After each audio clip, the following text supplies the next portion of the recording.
Hello everybody and welcome on 365 Flitch Chat.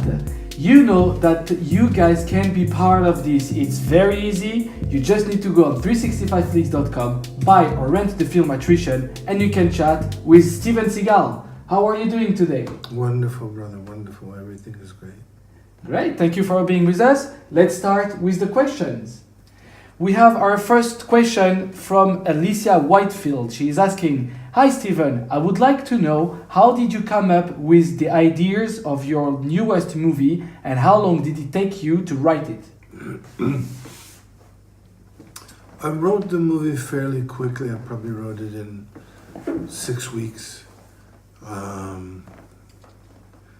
In terms of the idea, I really just kind of tried to put together a lot of the themes that I thought are so important in the martial arts, kung fu, all of the martial arts, in terms of people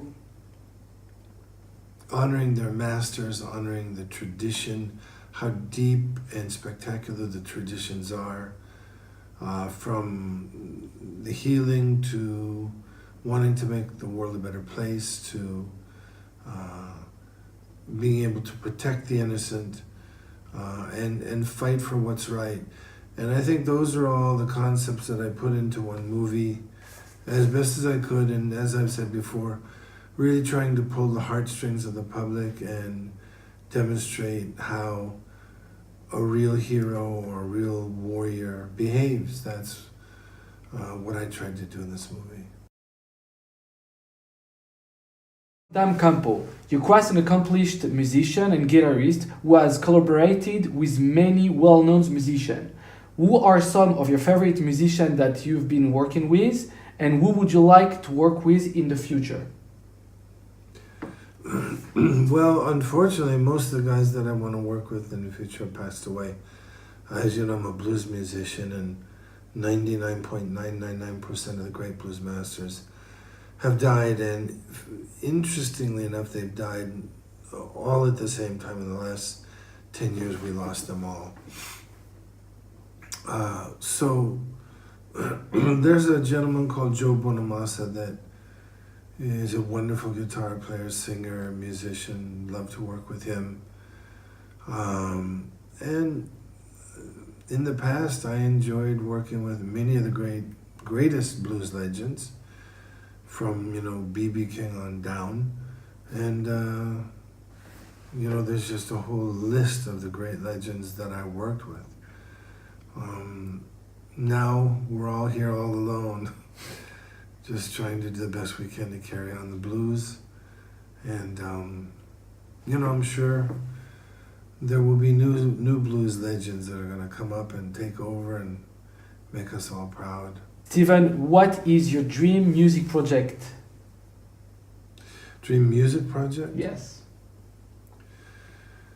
I guess to be able to work with a bunch of the superstars that are not necessarily, famous guys like Eric Clapton, but more famous guys like Vinnie Colaiuta and Abe Laboriel and David Lindley and, people who are brilliant musicians, and they're famous in their own right, Jeff Beck, guys like that. I just like to do an album with some of those superstars that are not just famous for being musicians, but they really are the greatest musicians in the field, in the world. So that's a kind of a dream, I guess. One question from B1. A lot of people want to see you in The Expendable. Do you ever see it happening? No. That's very clear. Yeah, this is not something I'm interested in any way, shape, or form. Never have been and probably never will be. One question from Master the Dream. I don't normally pay extra for streaming movie, but I did for this one, and I'm very happy I did it. Money well spent. Well done, brother. Well, thank you. Thank you. Mas Oyama. Steven, what do you think about martial arts training in the US law enforcement? Should it be a requirement? Is Masayama speaking from the grave, or is that his code name? That's his code name. Oh, okay. What do I think about martial arts and law enforcement? I think that as long as the police officers are ethical and moral, I think using martial arts is a great thing, and oftentimes can even help, subdue a situation without lethal force, which is, of course, the last thing we want most of the time. So I'm all for it as long as the police officers using it are ethical and moral people. JM Big Kid 4, actually he has a few questions for you, Steven. Hey Steven, how did you get into acting? Well, early on in my life, I was in America for a time, and at the time, Michael Ovitz and Terry Semmel. Terry Semmel was the head of Warner Brothers at the time, and Michael Ovitz was the head of a agency called CAA, and he sort of had heard about me. He was, I guess, a student of the martial arts. He wanted to see me. He saw me perform the martial arts. Terry Semmel asked me to come to Warner Brothers and do a demonstration. I came to Warner Brothers and did a demonstration. And I think, within a few days after that, Terry Semmel offered me 3 movies. He gave me 3 scripts. He said, pick one and let's do it. I read all 3 of them, and I had sort of come to America as a writer at the time. I was writing in Asia. And I didn't really like any of them too much. So I said to Terry Semmel, I said, these aren't the greatest stories for me. How about if I give you a great story? And I told it to Terry, and he said, I love that. He said, are you going to write it? I said, I'd love to write it. And he said, well, we have a writer's strike coming up. How about if I give you, someone else to work with so we can move fast? I said, great. He gave me Ronnie Shusett and Stephen Pressfield, who are both probably still alive. I think they wrote the original Total Recall. Great writers. And we wrote Above the Law, and I produced it, and we made the movie. JM Big Kid 4 also wants to know if you still do any martial art training. Of course. How could I do a movie like this without training every day? I train every day. One question from Dida Deckers. Attrition was directed by Matthew Weschler. How was it to work with him? I think he was a very nice gentleman, very reflective, very sensitive, very intelligent, and it was very nice working with him. I think he's a wonderful director. One question from FilmNut1. Hi, Mr. Seagal. Your most personal films such as Attrition, The Patriot, not only deliver great action, but a thoughtful message. How important is it to you to give your audience something to contemplate as part of the film experience? I think it's the most important thing. I think rather than just watching action, you always want to be able to have a story that's about something that people care about and really leads people into contemplation and makes them laugh and makes them cry and makes them think. I think this is the most important thing in filmmaking. One question from Iceman720. How was your experience filming in Chicago for Above the Law? It was a great experience. That's Andy Davis' hometown. He seems to know the turf very, very well. He knew a bunch of the crew, a bunch of the actors. I met a lot of great people, a lot of good friends. I made a lot of good friends there. And it was a great experience. Just a lot of hard work, but I thought we came up with a pretty good movie for the time and the budget, It was fun experience. JM Big Kid 4 would like to know if you're working on some music at the moment. Well, I have an album that's almost finished, and in fact, on that album, I have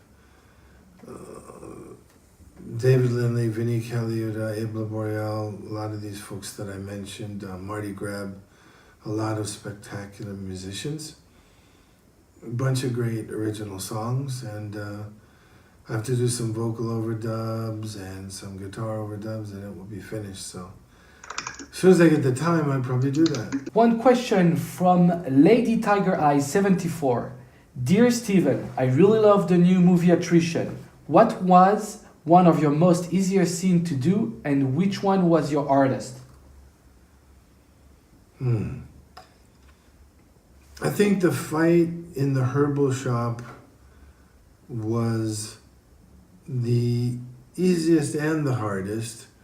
It was the hardest in the sense that I wanted it to look like really, really beautiful, perfect Wing Chun Kung Fu.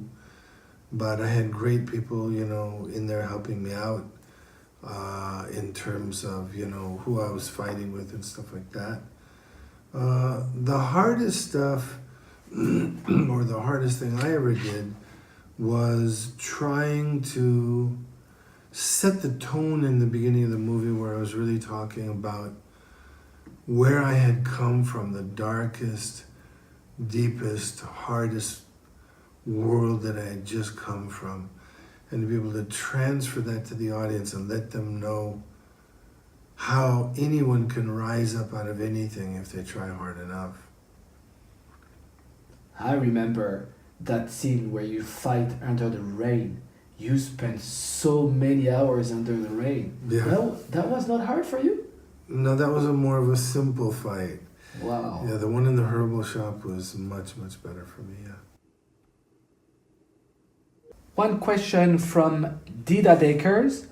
Can you tell something about your upcoming movie, General Commander, also to be released by 365 Flicks? What is it about? Really, that's a movie about me putting together a team that's going to discombobulate, prosecute, or kill bad guys all over the world without anybody really knowing exactly where it's coming from. It's a piece where I have a lot of actors working with me, and I think it's really cool, very avant-garde, very new age, very, very different. I never did anything like that before, and I think it's a wonderful piece. One question from Lady Tiger Eyes 74. Are you interested in any ideas for or a co-writer on Under Siege 3? Well, I mean, I'd love to make Under Siege 3, whether I get to write it or someone else does or I'm co-writing it. I would love to make it. So if God is kind and willing, it'd be one of my greatest pleasures to be able to give me that blessing to make that movie under, any circumstance in terms of who's funding and who's writing. I don't really care. I just love to make the movie.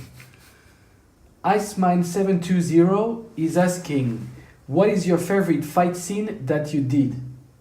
In my life? It looks like it, yes. There's a few, but I would say, once again, I think my favorite is probably the herbal shop in Attrition. Whoa. Yeah, that's probably my favorite. And if you guys haven't seen it, please go and watch it because it's so beautiful.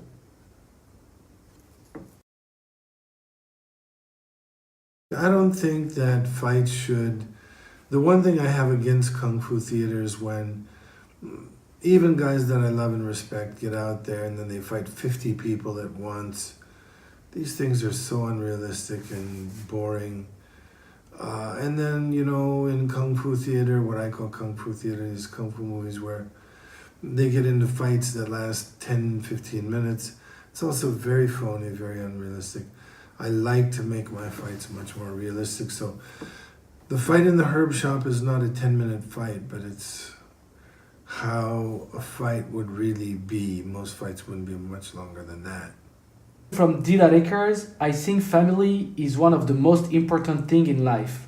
How was it to work with your wife on General Commander? Well, family is the most important thing in the universe to me. You know, it's really, you know, the thing that we should all live for is our family and how we can serve each other and take care of each other. It was wonderful working with my wife. To answer that briefly, it was just really good.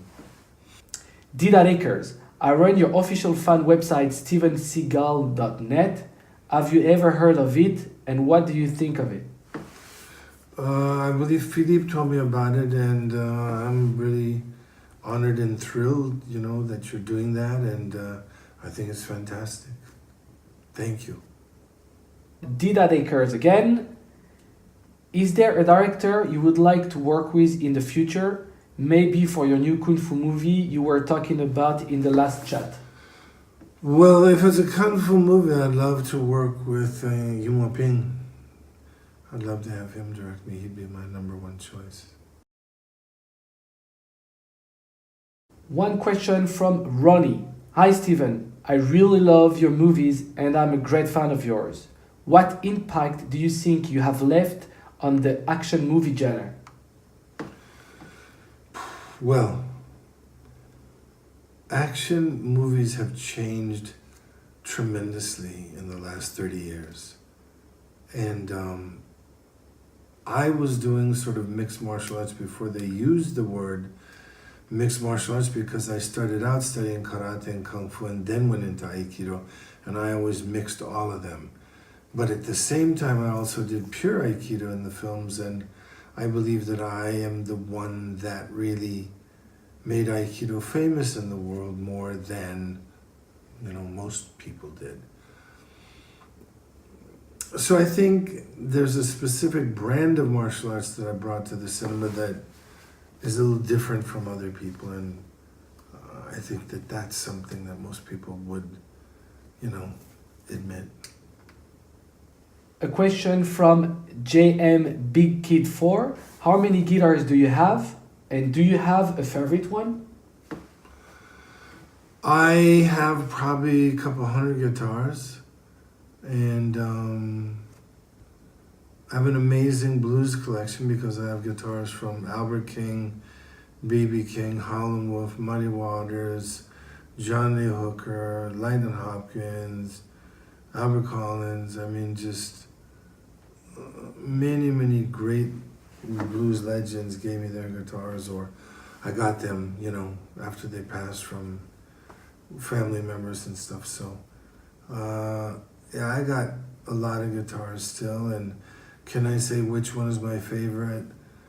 It's kind of a cross between something from Albert King, a Flying V, 1958 Flying V, Corina, to Muddy Waters, Lake Placid Blue Telly. So those are kind of 50-50, which one I like the most. A question from Dan Campo. Steven, as an accomplished guitarist, is there any guitar player out there right now that you've been listening to, or what music are you listening to nowadays?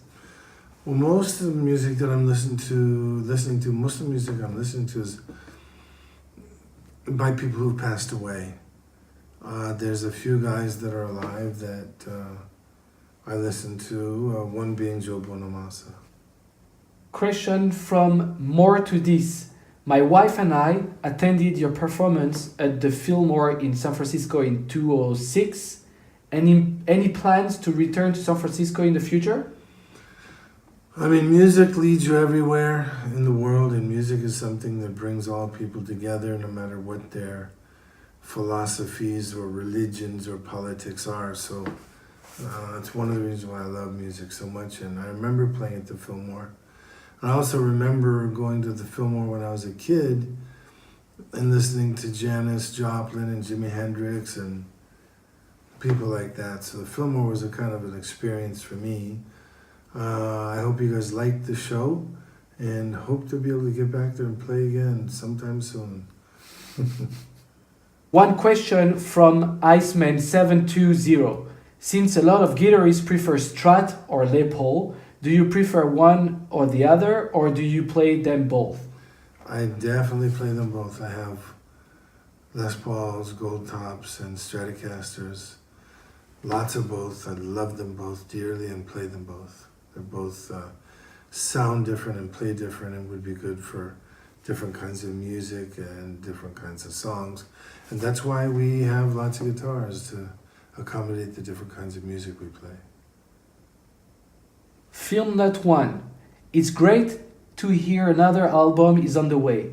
I loved songs from The Crystal Cave and on 3 different editions of Mojo Priest. I saw you play twice in the UK, including the presence of Youssef Islam. Any more European tour planned? We get those offers and would love to do it again. And, we also have some offers in Asia. So I think the key is to just keep playing wherever it is in the world, and may God be with all the musicians who are trying to bring all people together with music, because it's a great mission.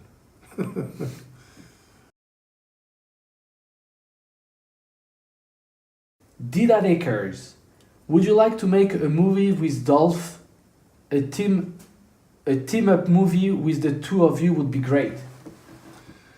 I mean, I met him a few times, very nice guy. This is not exactly what I'm looking for at the moment. A Pre-Show. Is the Above the Law sequel that was rumored going forward? I just really think that was a rumor. Once again, if somebody wants to put up the money to make Above the Law 2, I'd be the happiest guy around and I'd go make it. But I think that's just a rumor. Film Nut 1. Your passion for music shines through many of your films, including this one. Are you developing any project similar to Fire Down Below that would throw even more emphasis on your talents as a musician? I mean, as you know, in Attrition, I played a little bit in the end. None of the stuff that I am writing at the moment has music in it, but, would love to be able to come up with something to do that, because I always love getting, music in the movie, whoever it is. Dida Daker, do you have a lot of influence on the post-production of your movie? Usually I do, yeah. Usually I do. I sit in the post facilities and work on everything, usually. Yeah.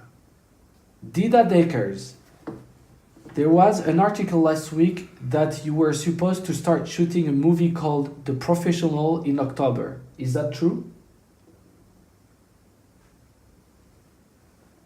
The Professional. Do you know anything about that? I have no idea about that. I'm sorry, I'm not. It doesn't ring a bell. Sorry. More to this, how was your experience on working with Dutch director Roel Reen on Pistol Weapon? Good. Very good guy, very intelligent guy. Really enjoyed working with him. Dida Dakers, I think John Woo is a great director. He is great with action, but also has heart in his movie. Would you like to work with him? Love to. I almost mentioned him. At the same time, I mentioned Yua Ping, but I don't know if John's working much anymore. But great guy, a little bit of a friend. He's got a producer called Terrence. They're probably still partners if they're working together still. If they're still making movies. I love him as a director, love him as a person, would love to work with him. Lady Tiger Eyes 74. I'm in a wheelchair. Would you ever consider having an handicapped character in your movie? Absolutely. Absolutely. It's a good idea. You just gave me a good idea, thank you. Did you hear that? Thank you. Dida Dakers. You worked with Byron Mann a couple of times. How is it to work with him? You two get along well, right? If I worked with him a couple of times, there's a reason for it. I think he's a very smart guy, good actor, good friend. I love Byron. He's a wonderful guy, and love to work with him even again. Wonderful guy. Did you enjoy filming Exit Wounds? Exit Wounds was not an enjoyable experience at all. And I don't know if I legally should come out and say why, but let me just put it this way. There were people acting on the movie that were having trouble with crack cocaine and showing up on time and walking through the movie, and it was not an enjoyable experience without going into any more detail. And it wasn't just, one of the actors. It was also some of the people that were supposedly filmmakers and producers. Was not a pretty picture. Can I be honest? Yeah, of course. You're here to be honest. Yeah, so that's that.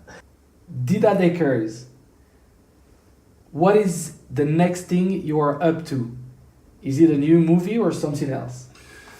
I mean, we are talking about a film fund out of China, and wherever the money comes from, we're just looking for money to make some of the scripts that are near and dear to us.